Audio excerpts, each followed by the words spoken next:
I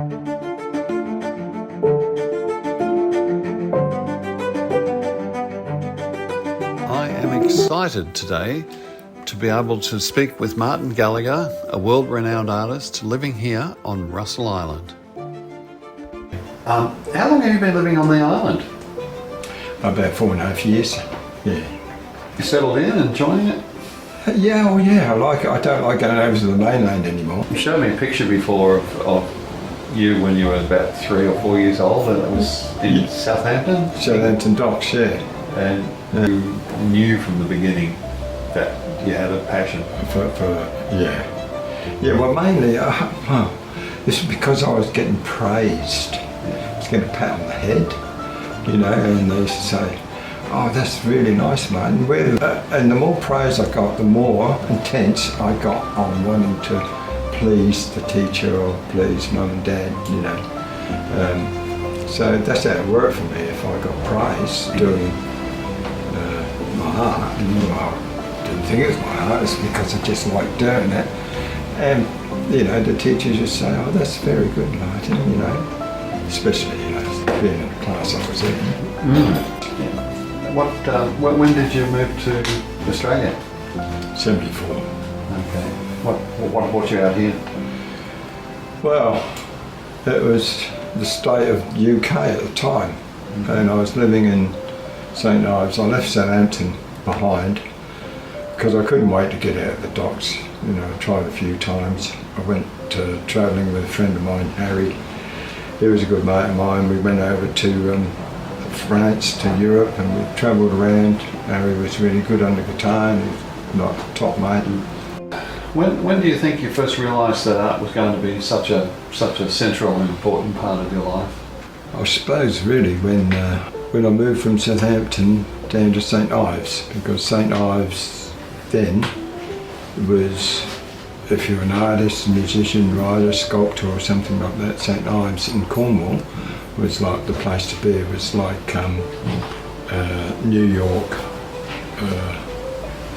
and you ended up, you know, if you were that way inclined, you ended up in New York. Then, yeah, what I was trying to think of New York, Greenwich Village, you know, everybody sort of went to Greenwich Village, you know, Dylan and all those other people went there. And it was the place to be if you were arty-farty, you know, if you want to use those words.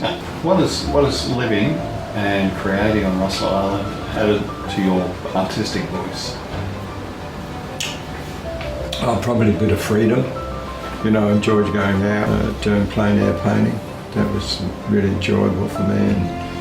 And although I like to minimalise my work instead of painting every type of detail, yeah, so I really like going out, and it was, you know, a sense of getting out in my studio and meeting a few people because I'm quite a reclusive person really. I don't really go out and I don't enjoy a lot of full-on company, you know, or anything like that.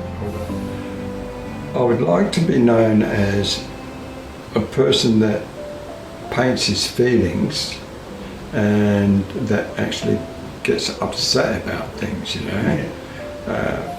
Which is, you can take a photograph of this one about Gaza and Netanyahu and the atrocities that he's done over there. And there's a painting up on my wall if you want to photograph it and stick that up with it. Have you sold any work internationally? Oh yeah, I have, yeah. Yeah, from time to time something comes up, but I've got work over in Southampton and London, Melbourne, Sydney and Brisbane. Yeah. Do you find that you have a different audience in the different states? No, not really. I think Melbourne was good. I sold a lot of work there. I sold a bit here in Brisbane and a bit in New South Wales. But I think if a person likes a painting, he's going to buy it whatever state it's in or whatever country it's in. It all depends on what that person gets from my work. But I'm really driven by a sense of feel about a painting, you know, like this thing behind me. I don't really know what's going to happen to that until it starts working. And then when you actually start painting, that's when everything starts happening, you know. It's just like, you can't get the paint on the brush quick enough to create what's going on in your head. And time lapses and you realise you've been there, you know, 2 or 3 hours. And you think you've only been there for 5 minutes. Wow. Yeah. So that's what I like. That's to me, that's a real buzz. And I come back out and the following morning I look at my work and I think, yeah, good, I'm happy with that. Yeah. Well, that was your other passion too, wasn't it? Animation. Yeah. Well, it was, yeah, I enjoyed the fact that I was making money from my talent. And that was a big plus, you know, for those amount of years. And I thought it would never end, but then computers come along and with all that key work with computers, I couldn't understand it, so it never happened for me. But anytime anybody wants something done in the old-fashioned way of animation, yeah, I'll be into it.